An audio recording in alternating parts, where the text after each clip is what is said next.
দেশে সরকার বলে কিছু নেই, আছে কেবল বর্গী আর ডাকাত, এমন দাবি বিএনপির।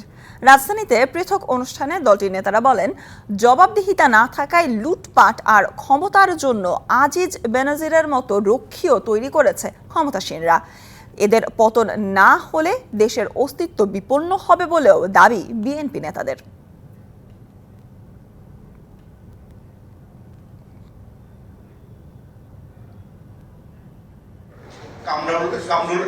বিএনপি প্রতিষ্ঠাতা জিয়াউর রহমানের ৪৩তম মৃত্যুবার্ষিকী উপলক্ষে জাতীয় প্রেস ক্লাবে আলোচনা সভা করেছে জিয়াউর রহমান ফাউন্ডেশন। এতে অংশ নেন বিএনপি মহাসচিব।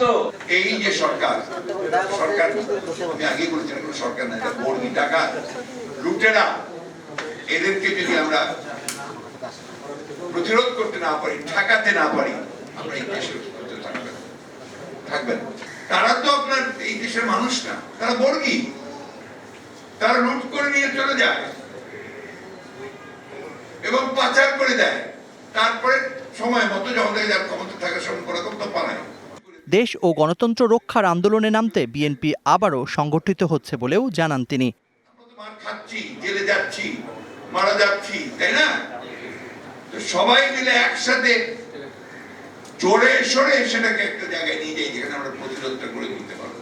কখনো মাথা নত করে থাকে না, মাথা উঁচু করে দাঁড়াবেই এবং তারা পরাজিত করবেই এই ভয়াবহ দানবীয় শক্তিকে। এটা শুধু জাস্ট সময়ের ব্যাপার। অন্যদিকে দলের প্রতিষ্ঠাতার মৃত্যুবার্ষিকী উপলক্ষে কেন্দ্রীয় কর্মসূচির অংশ হিসেবে রাজধানীর বিভিন্ন স্থানে খাদ্য বিতরণ করেন বিএনপি নেতারা। আমাদের আন্দোলন অব্যাহত, সেই আন্দোলন বিএনপি ক্ষমতা আসার জন্য না, সেই আন্দোলন এদেশের আপাময় জনগণের অধিকার আদায়ের আন্দোলন। এই আন্দোলনের মাধ্যমে বাংলাদেশে একটা গণতান্ত্রিক সরকার প্রতিষ্ঠা হবে।